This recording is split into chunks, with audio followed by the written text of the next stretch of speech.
Deməli, dostlar, bugün bir servis mənzilə gəlmişəm. Bu cürə kombi yığılıb burada.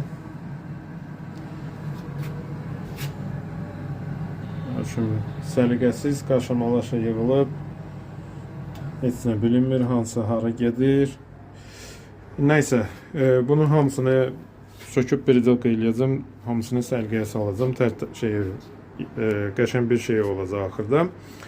Məsələ nə yerdədir? Deməli, servis başlamamışdan qabaq mütləq kombini qoşub sistemi yoxlamaq lazımdır. Yəni ümumiyyətlə bugünkü günə sistem kombi nə yerdədir? Yəni ümumiyyətlə işləyir, işləmir və işlənməyən şeylər varsa, onların hamısını görmək lazımdır, bilmək lazımdır. Hansı ki çatışmayan şeylər, yəni hardasa biraz pis işləyən məsələlər varsa, onları əvvəldən bilmək lazımdır.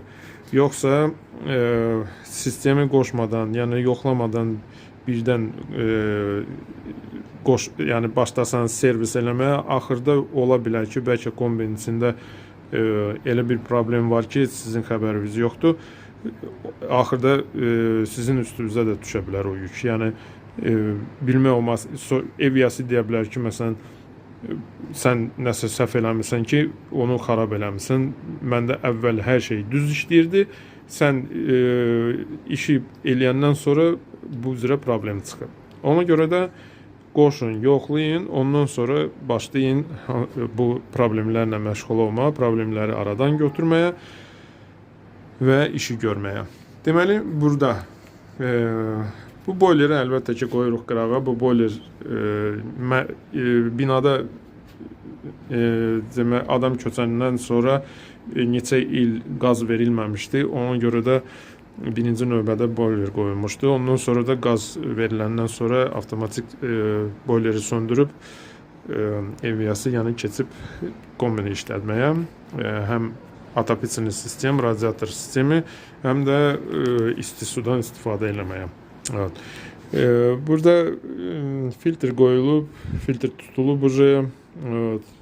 Yəni şlanq sistemi ən pis sistemdir. Mən onun hamısını dediyim kimi söküb təzədən yığacağam. Böyük problemlərdən nə görə bilirəm burada?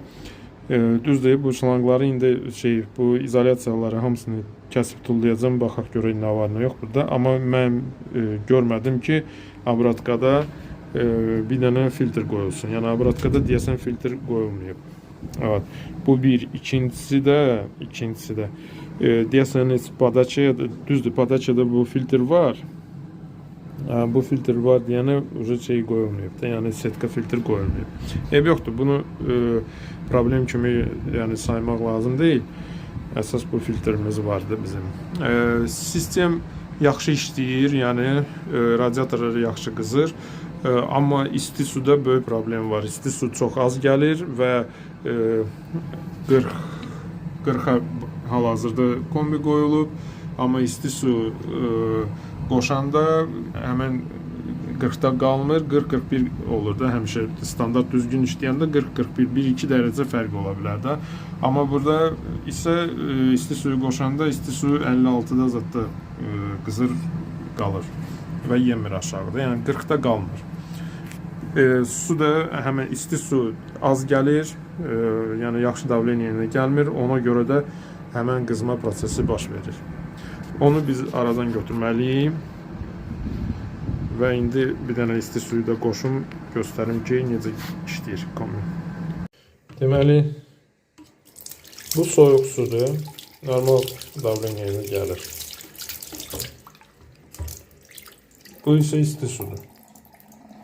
Yəni qat-qat, 2 qatdan da çox bəlkə də az gəlir.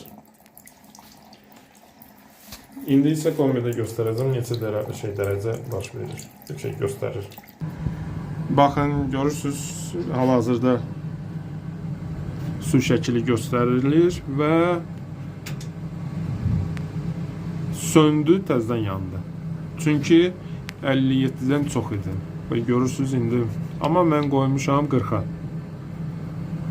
Hal-hazırda isə Su uje 52, 53, 54 getdikcə qızır və bu dəqiqə söndürəcək teploobmenniki kombi. Çünki uje artıqlaması ilə qızma baş verir. Söndü. Söndü. Bir neçə saniyədən sonra təzədən qoşacaq. Təzədən qoşdu. Və bu cürə problem olmalı deyil. Bu problem həmişə su yavaş gələndə, az gələndə baş verir. Bunu götürmək lazımdır aradan. Ümumiyyətlə bu mənzildə bu kombi baxmayaraq ki, yaxşı sakitcə işləyir, bunun hamısını sökəcəyik, yəni krışkanın zadı sökəcəyik, teploobmennikin krışkasının hamısını içini tərtəmiz eləyib təhvil verməliyim ev yəsinə. Və dediyim kimi altını da yığıb qəşəng səliqəli düz yığıb təhvil verəcəyik.